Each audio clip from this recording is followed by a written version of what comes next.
I am Michael Brent at Observe the Word, and we are interpreting the Pentateuch. Our text is Genesis 12, 1 through 3, and Genesis 15. The story of Genesis begins with God creating a new environment called the heavens and the earth. He created this environment for humankind, beginning with Adam and Eve as king and queen. God gave them a great commission to rule over the creation, to multiply and fill the creation, and to reflect His image in the creation. And yet, the creation is not primarily about man and woman. It is primarily about the glory of God, the fame of His name. God is the center of all things, from which all good emanates. And the spread of God's glory doesn't exclude people, it includes people. We are invited to celebrate God's goodness with God. We're created to enjoy relationship with Him and participate in the display of His glory. The decision of Adam and Eve to turn away from God and choose their own way resulted in the corruption of both mankind and the creation. We are no longer purely in the image of God. We are now in the corrupted, fallen image of Adam. And from Cain and Abel through the flood to the Tower of Babel, Genesis 4 through 11 reveals the depravity of the human heart. We are a corrupt race in need of salvation. What's the plan? How does God restore a righteous human kingdom on earth with a people dedicated to walking with Him and imaging His glory? We have creation and fall. What's the plan for redemption? Remember, in our first lesson, I introduced the kingdom motif as a theme that runs through the whole of the Bible. And there's 6 elements to the motif. Kingdom requires a king, a people, a land, a palace, a covenant, and a mediator. And we could trace the theological development of each of these ideas, each of these elements, through the Pentateuch. I especially want us to keep in mind covenant as the statement of the relationship between the great king and his vassal people.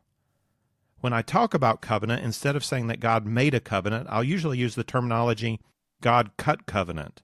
That's the literal translation for the phrase to make a covenant, pretty much any time it occurs in your Old Testament. Covenants were not made in the ancient Near East, they were cut. An animal was killed, and the vassal was required to make a self-imprecatory oath, that is, to bring a curse on himself if he were to break faith with his suzerain. He was saying, let what has been done to this animal be done to me if I break covenant with you, my king. In our day, we tend to just use signatures and a stamp. When you get married, you sign the marriage certificate along with the minister or the civil clerk and a couple of witnesses. That makes the marriage covenant legal. A shotgun wedding would add in the element of the curse. That's when the daddy of the bride stands in the back with a shotgun to make sure the groom goes through with it, and to give him a visible reminder of what's going to come down on him if he breaks faith with daddy's little girl. The dead animal and the shotgun serve the same purpose. Here's an example of a ratification ceremony or cutting of covenant from an ancient Near Eastern suzerain vassal treaty between Ashur-Nirari V of Assyria and Mati-Elu of Arpad.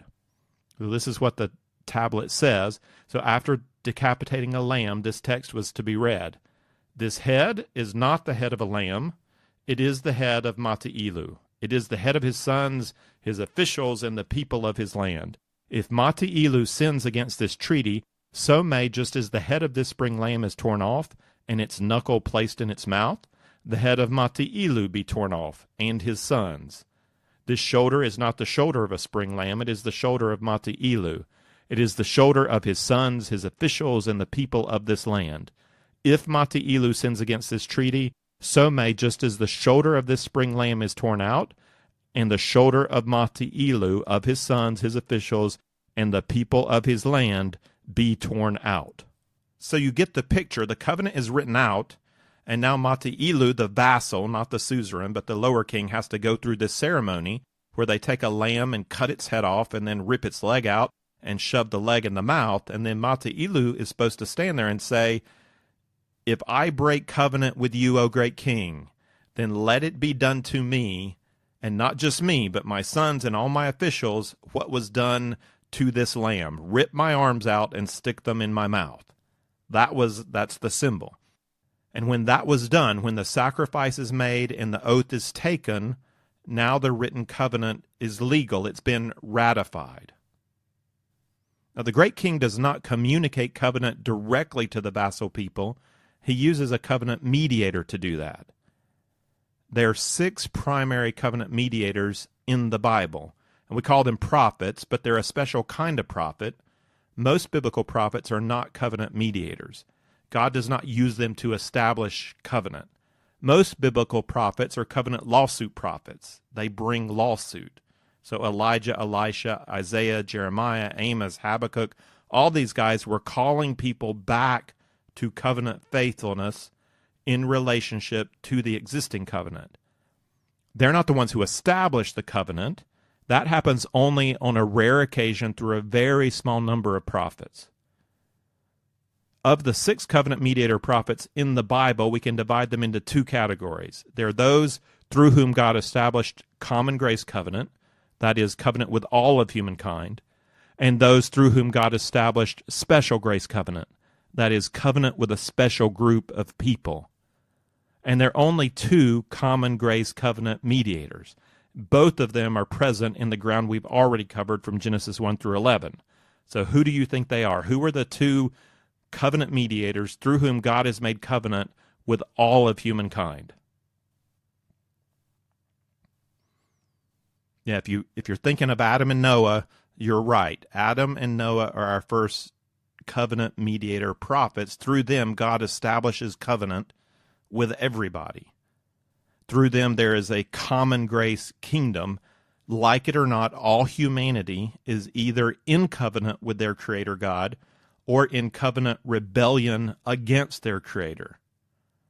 There is a common grace kingdom that includes all people. The next 4 covenant mediators in the Bible are going to bring covenant from God for a special group of people. We can call this special grace kingdom. Do you know who those 4 prophets are? When you think about covenant in the Bible, who do you think of? Who brings covenant?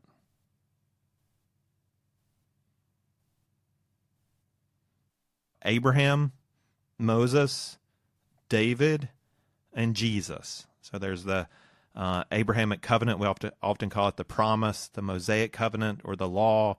The Davidic covenant, which is really with a very special group of people. It's just for his line that the Messiah will come through him and his house established forever. And then, of course, Jesus, who brings new covenant, the covenant of grace. So now God has moved into the divide and conquer approach. Instead of addressing all humanity at once, he's going to focus in on a special group. It's the next phase in God's plan of redemption. To this point in Genesis, God has worked with everybody, all of humankind. But after the Tower of Babel incident, God separated humanity out from one another, confusing them in their pursuit to establish a name for themselves. The vassals would rebel. They would rule the kingdom of heaven and earth as originally intended by the suzerain king, but they would do so on their own terms, lifting themselves up to the same level as the King of Kings, not under him, but equal to him. They would make a name for themselves. It's the voice of humanism. That voice is not new. The voice of humanism rejects that there is anything inherently wrong with the human race. It rejects the authority of God. It claims independence from God, and it claims the right to rule equal with God. God confused this attempted rebellion, and he scattered the people apart into separate tribes, languages, and communities in order to contain their sense of pride and self-sufficiency. And now, rather than offering redemption through a common mediator to all humankind, God begins to work through one nation. He will make his capital among a special people whose purpose will be to bless all the nations of the earth. And he's going to do this with a people that are not a people, a nation that is not a nation. He's going to do this with an older man and an older woman who've not been able to have any children. Genesis 12 begins the story of redemption, and it starts with the call of Abraham. Surveying Abraham's story creates this frustration in me at how little information we have on the life of the father of our faith. One Harry Potter novel gets 900 pages for 1 year in the life of a fictitious magician, and all we have are 10 or 12 pages for the full life of Abraham. I'd love to know more. I want more information. Wouldn't it be great to have a book on the life of Abraham written by someone who was there with him? I guess we're going to have to wait to talk to him in person. For now, I'm reminded of how important what we have is. God has given us this for a reason. When you read the story of Abraham from Genesis 12 to Genesis 25, it takes you through a series of events that are going to cover his whole lifetime. You're just kind of moving from event to event to event, and it includes dialogue, and it's often between Abraham and God. And what is said and what are done are both very important and inviting us to close attention. And since we're doing an overview, I'm going to focus in only on 4 critical events. These are 4 covenant events in the life of Abraham. We'll do 2 in this lesson and then 2 in the next lesson. The 4 events are the promise made in Genesis 12, the covenant cut in Genesis 15, the covenant sign in Genesis 17, and the covenant test in Genesis 22. So, promise made and covenant cut in this lesson, starting with the promise made in Genesis 12, 1 through 3. Let's read those 3 verses. Now the Lord said to Abram, "Go forth from your country and from your relatives and from your father's house to the land which I will show you. And I will make you a great nation, and I will bless you, and make your name great, and so you shall be a blessing.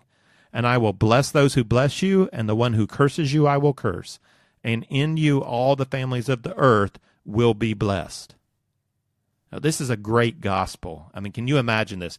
Abraham, if you trust me, I will give you descendants, land, provision, protection.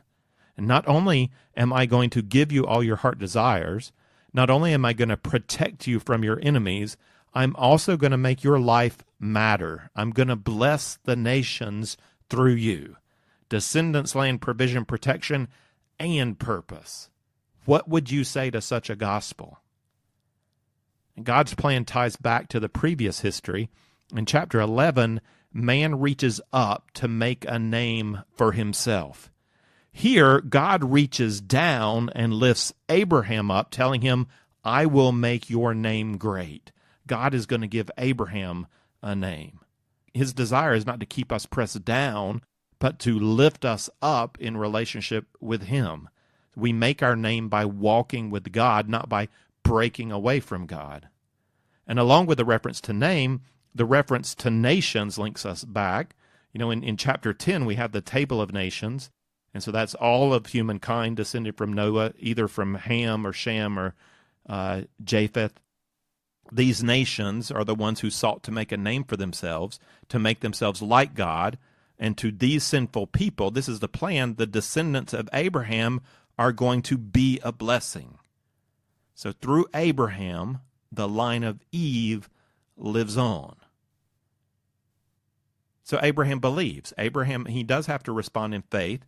He accepts this gospel, and he sets out to the promised land.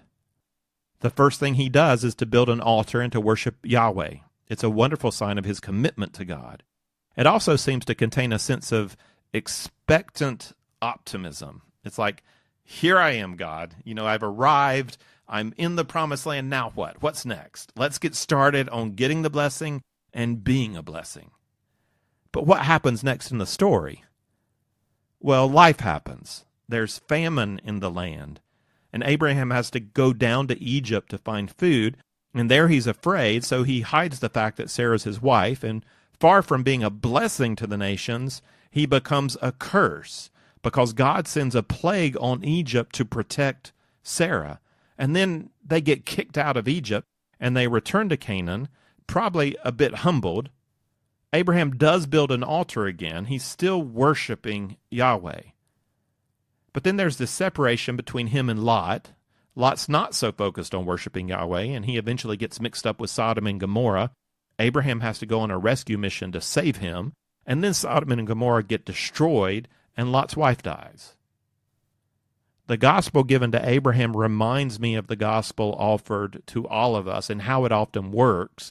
It is really great news. God has promised us a land. He's promised us heaven, a home, a place, inclusion.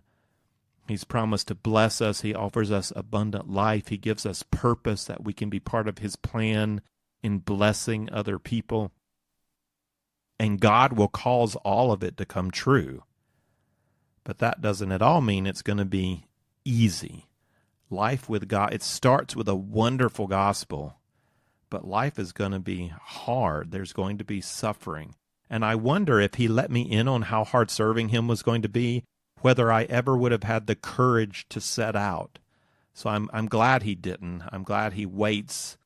But I began a bit naive. I feel like Abraham. He started out with all this hope, but then he began to struggle. This brings us to chapter 15 and the cutting of covenant. And this is maybe 10 years after God's call came to Abraham.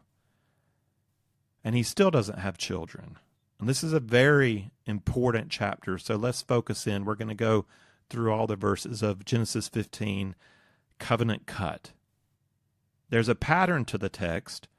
First, God speaks, then Abraham speaks, then God speaks again. Then in the middle of the chapter, we're told Abraham believes. After that, the pattern's repeated. God speaks, Abraham speaks, God speaks. So we'll start with the first half, and we'll start with God speaking. This is verse 1. After these things, the word of the Lord came to Abram in a vision, saying, Do not fear, Abram, I'm a shield to you. Your reward shall be very great. It's a short summary of the promise from Genesis 12, blessing and protection. But when Abraham hears it, he immediately thinks of child. You know, that is the top of his mind. That's the number one blessing that he's waiting on. And now we're going to read Abraham's response and consider whether this sounds like faith to you. Does it sound like Abraham is trusting God? And this is verses 2 to 3. Abram said, O Lord God, what will you give me since I'm childless, and the heir of my house is Eleazar of Damascus? And Abram said, Since you've given no offspring to me, one born in my house is my heir. Does that sound like faith to you? When I ask this question in class, I get both responses. I get yes, I get no. It's difficult to tell the state of Abraham's faith at this point. It doesn't sound like he's trusting God for descendants if he expects to have to adopt his servant as his heir. But you could imagine that Abraham's complaint is a pleading to God for the how. How, God? I want to believe you, God. I want to believe you're going to do this, but how? You gave a promise, but my life reality is not matching up with the promise. You know, when this happens to us, when we think we know how things should go, we have expectations, and they don't go that way, it can really throw us off. It disorients us. You know, how do I bring these two things together? How do I bring my expectations of God and God's promises together with the mess or the reality of life? You know, Abraham could say to God, you said I'd have a child, but it's been 10 years. My wife is old and barren. How, Lord? I don't get it. It's not happening. What's going on? And at this point of disorientation, when our expectations don't match reality, unbelief shuts God off. Unbelief becomes bitter and it turns from God. Belief in the same situation cries out to God. So the father in Mark 9, whose son's possessed, cries out to Jesus, I believe, help my unbelief. You know, there's some weakness in there. There's some struggle. Which is it for Abraham? Is this disbelief, a turning from God, or is it a cry of struggling faith? One of the challenges interpreting biblical narrative is that we often get dialogue and action without narration. We're not told anything about what's going on inside Abraham's heart or in his mind, and we're not told what God thinks about Abraham's response. We're supposed to follow the story and draw conclusions based on what God says or what God does, because God responds not only to words and actions, but also to what he sees in the person's heart. This happens all the time when God is interacting with people. For example, after the miracles at the Passover, when many believed, why didn't Jesus entrust himself to those people? Well, John tells us he did not need anyone to bear witness concerning man, for he himself knew what was in a man. And he sees past the words or the profession into the heart. There's a great example in Luke 1 with the parallel between Zacharias, father of John the Baptist, and Mary, mother of Jesus. So Gabriel shows up to Zacharias and says, your wife is going to have a child. And Zacharias says, how can this be? The same Gabriel shows up to Mary and tells her she's going to have a child.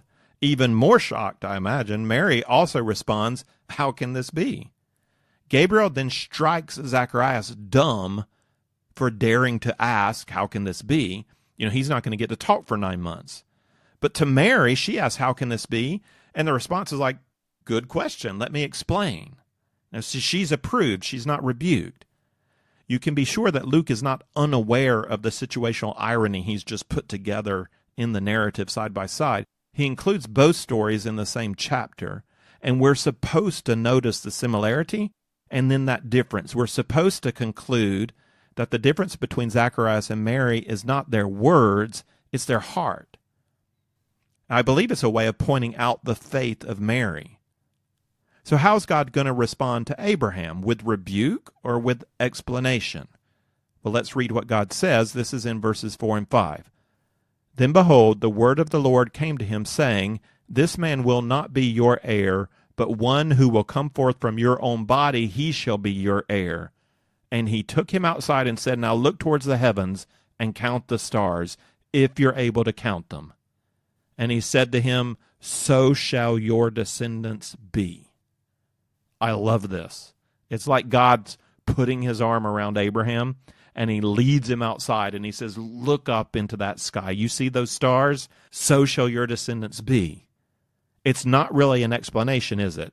And this is also classic God. God doesn't tell Abraham how it's going to be or when it's going to be. He's not really answering the question that's posed. Abraham wants the details, but he's not getting the details. God is just saying, trust me, it's going to work out as I say it will. It's not an explanation, it's an illustration, and it's encouragement to help Abraham keep going, to keep trusting. So how then does Abraham respond? Verse 6, then he believed in the Lord, and he reckoned it to him as righteousness. If we're not sure about the state of Abraham's heart in verse 2, we are now. So Abraham believes, and that faith is counted to Abraham as righteousness. Abraham does not do any righteousness. He simply trusts in the promise of God, and because of that trust, God declares Abraham righteous. This promise is about having a child, but not only about having a child. It's about having a child through whom the nations will be blessed. This is God's plan for the nations. And we don't know how clear all of that was to Abraham. We do know he is being asked to trust God's plan of salvation. He's being asked to trust in the promise, and he does, and it's reckoned to him as righteousness. Now, in the rest of the chapter, we're going to get the pattern repeated. God speaks, Abraham speaks, God speaks again. So verse 7, God speaks, and he said to him, I'm the Lord who brought you out of Ur of the Chaldeans to give you this land to possess it. This is that next main blessing given to Abraham in the promise of Genesis 12. So not only are you going to have descendants, you're also going to get land. Consider Abram's response. Again, does this sound like faith? Verse 8. He said, O Lord God, how may I know that I will possess it? Yes or no, is that faith? It sounds the same, which is really kind of strange because we just had this clear affirmation of faith in verse 6. So we expect Abraham to be good with the plan. But it's so human. No matter how real our faith is, we have doubts, we have struggles, we want to know how. And that's the question Abraham seems to be asking again. He looks around him, and all he sees are Hittites and Amorites and Canaanites, and they have land. They have the towns and the vineyards. What does Abraham have? Nothing. Well, he's got a lot of possessions. He has no land. He's moving from well to water his flocks, and at the end of his life, He's going to have to barter with a Hittite to buy a place to bury Sarah. So Abraham again is asking, how? I don't see it, God. How? When? And again, God does not rebuke Abraham for his questions. He encourages Abraham. But it's going to be with more than an illustration. God's going to do something very special. So you know how people are constantly asking Jesus questions, and Jesus rarely answers the question. He responds to the question, but you're like, whoa, where did that come from? What does that have to do anything? Why did he say that? It's like when Jesus told that young man, go and sell everything you have and then come back and follow me. He's like, where did that come from? It's because Jesus hears more than the question. It's more than the words we say. Jesus hears what's behind the question. He sees the hidden motives of the heart. He's aware of the deeper issue. I think we have that with God here. Abraham is asking, how? How can I know I'll get the land, get a son? And part of the how is looking around at the outer circumstances of life. You know, Sarah is old, the land's already populated. But part of the how deals with our own inner questions. Like, do I have what it takes to remain faithful? You know, how can I know that I'm going to live up, that I'll be approved? I hear your promise, God, but what about me? How can I know that I'm going to remain faithful in order to have the son, in order to inherit the land? How do I know I'm going to make the right decisions or do your will? And again, I don't know how much of that was clear to Abraham. You kind of on the top level of his mind and his thinking. It is deep in the reality of the human heart, our insecurities of who we are. You know, what if I don't have true faith? What if I can't keep this up? What if I mess it up? I've already got strikes against me. You know, nobody really knows how messed up I am. What if the mask drops? What if I cross the line and it becomes public? You know, have you ever felt that? What if I get uncovered? What if I have to stand naked and ashamed? In answering Abraham's how question, God is he's gonna let him know what's going to happen to the inhabitants of the land. God is going to solve the outward circumstances. But this answer goes so much deeper to addressing the self-doubts, the weakness, the sin that's implicit in Abraham's question. This is God speaking again, and this is really going to be most of the chapter. It's verses 9 through 21. Let's deal with it in two parts. So first, verses 9 through 16. This is the part that would have been quite clear to the ancient Near Eastern reader. They're going to know what's going on. So 9 to 16. So he said to him, bring me a 3-year-old heifer and a 3-year-old female goat and a 3-year-old ram and a turtle dove and a young pigeon. Then he brought all these to him and cut them in two and laid each half opposite to the other. But he didn't cut the birds. The birds of prey came down upon the carcasses, and Abram drove them away. Now when the sun was going down, a deep sleep fell on Abram. And behold, terror and great darkness fell on him. And God said to Abram, know for certain that your descendants will be strangers in a land that is not theirs, where they will be enslaved and oppressed 400 years. But I will also judge the nation whom they will serve, and afterward they'll come out with many possessions. As for you, you'll go to your fathers in peace. You'll be buried at a good old age. Then in the 4th generation they will return here, for the iniquity of the Amorite is not yet complete. Okay, so the answer is clear. It's not really desirable that you're going to get the land. It's just going to take 400 years for your descendants to be able to populate it. So that's a tough answer. So Abraham actually is getting some of the details with this answer. But then the whole business of cutting the animals and all that, that's all strange to us. None of it's normal. But it was very clear to the ancient readers. They recognize exactly what's going on, and maybe you do too. Now, this is the cutting of covenant. God is having Abraham set up an oath ceremony. He's cut the animals and he's placed them half on one side and half on the other side. You know, and that's normal. It gets confirmed in verse 18, on that day the Lord made a covenant with Abram. And remember, that Hebrew word translated in your Bible as made a covenant is literally cut a covenant. So Abraham is setting up this cutting of covenant ceremony. Does God need to enter into a legal agreement with Abraham? Well, no. God made a promise. That promise stands. God doesn't need to ratify his own word. God is condescending to use a known human form of agreement, a suzerain vassal treaty, to communicate something to Abraham. This is not for God. This is for Abraham and for us. The first part's known to them, not unusual. The second part is where it gets weird even for the ancient reader. This is not supposed to happen. Verses 17 to 21 don't really make sense even to them. Let's read that. It came about when the sun had set that it was very dark, and behold, there appeared a smoking oven and a flaming torch, which passed between these pieces. On that day the Lord made a covenant with Abram, saying, To your descendants I've given this land, from the river of Egypt as far as the great river, the river Euphrates, the Kenite, the Kenizzite, and the Cadmonite, and the Hittite, and the Perizzite, and the Rephaim, and the Amorite, and the Canaanite, and the Girgashite, and the Jebusite. So what's weird about this? The animals are cut and ready, laid out on a path. Who's supposed to walk through the pieces? Abraham. By his action, the vassal communicates to the great king, If I break covenant with you, great king, then let it be done to me what has been done to these animals. But instead, we have a smoking pot and a flaming torch passing through the pieces, and that's what's weird. Why a smoking pot and a flaming torch? And why doesn't Moses explain this? What does he expect us to think about this? Well, then we ask, well, does the context help us? Where do we see smoke and fire in the books of Moses? Well, we see smoke and fire in the pillars that lead people through the wilderness. We see smoke and fire at the burning bush. We see smoke and fire on Mount Sinai during the cutting of covenant with Israel.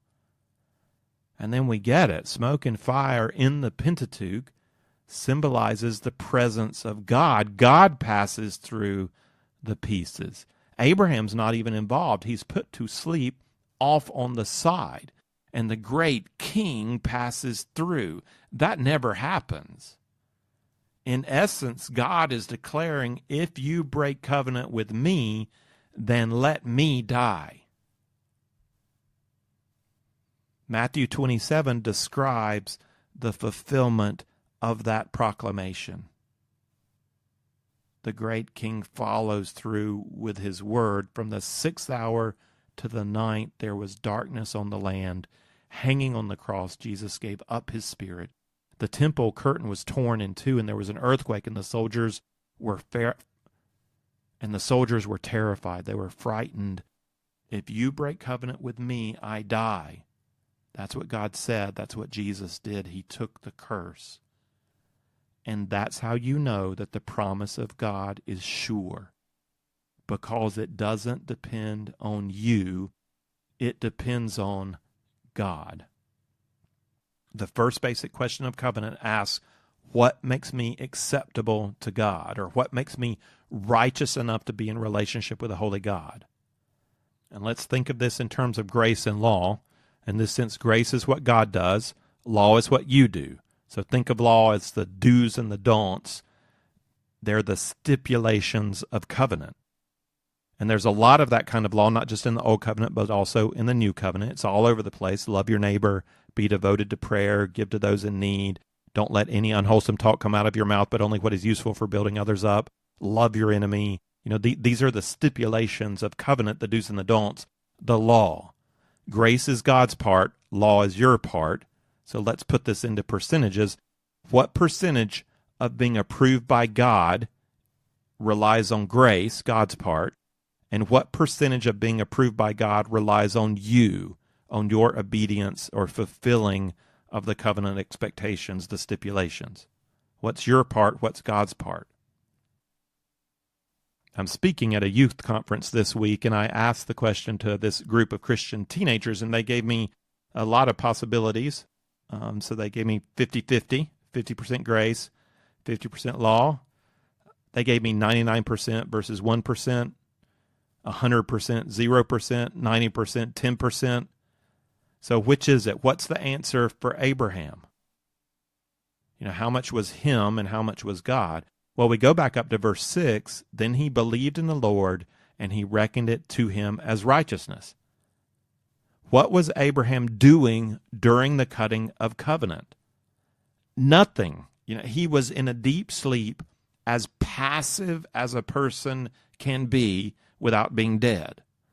The righteousness you need to make you acceptable to God is not something you can do. It is only something you can receive. It is passive to you. It's active to God. The answer is 100% grace, 0% law. You cannot contribute to making yourself acceptable to God. Either you are completely by the grace of Christ, or something depends on you. Just that 1%. We'll just go 99 and 1. That depends on you. You're going to mess that up. You're going to ruin the 1% by your thoughts, by your words, by your deeds. You will not keep covenant with God. And Paul nails this home in his letter to the Romans, and I'm not going to go all through that right now. I'll refer you to the Observe the Word podcast on Romans if you want to get a more thorough argument of our righteousness by grace through faith, that it's 100% grace, 0% law, thoroughly covered there. If you just want to jump into the main point, you can go to Romans 3:21-30, or also Romans 4, which is where Paul spends a whole chapter explaining this verse, Genesis 15:6, as the precedent. Abraham is the precedent for the new covenant assertion that justification is by grace alone, through faith alone. It cannot be part grace and part works. It is either all grace or it is not grace.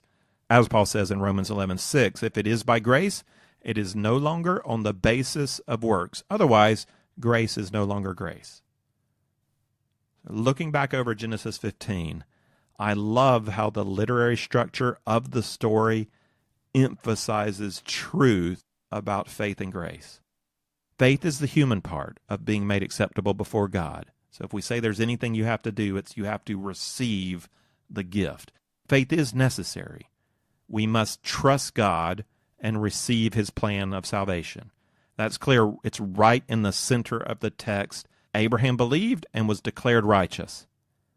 Yet on either side of Genesis 15:6, we see that Abraham's faith doesn't look that impressive. It looks very human. The strength of the passage is not in the faith of man, but in the grace of God. God's grace comes at the end of the story and anchors the whole. So imagine two guys dared to go out onto an icy lake, and one maybe jumps off a pier onto the ice with great confidence, and the other one, he gets out there, but he crawls out with fear and trepidation. Either way, both guys have succeeded in expressing their trust that the ice is going to hold them up. They're putting their faith in the ice. But if that ice is only a couple of inches thick, confident faith versus weak faith just doesn't matter. Both guys are going through. What matters is not the strength of their faith. What matters is the strength of the ice. When you jump into God's arms, the question is not how confidently did you get there. The question is, how strong are those arms? How committed is God to his own promise? And he is this committed. But God demonstrates his own love towards us in this, that while we were yet sinners, Christ died for us. God has declared, come to me and believe, you are safe. I have declared that if you break covenant with me, I will die. You are safe in my promise. If you would like the text of this lesson with some reflection questions, or if you'd like to see overview charts that go along with our study of the Pentateuch, then check out the resource page at observetheword.com.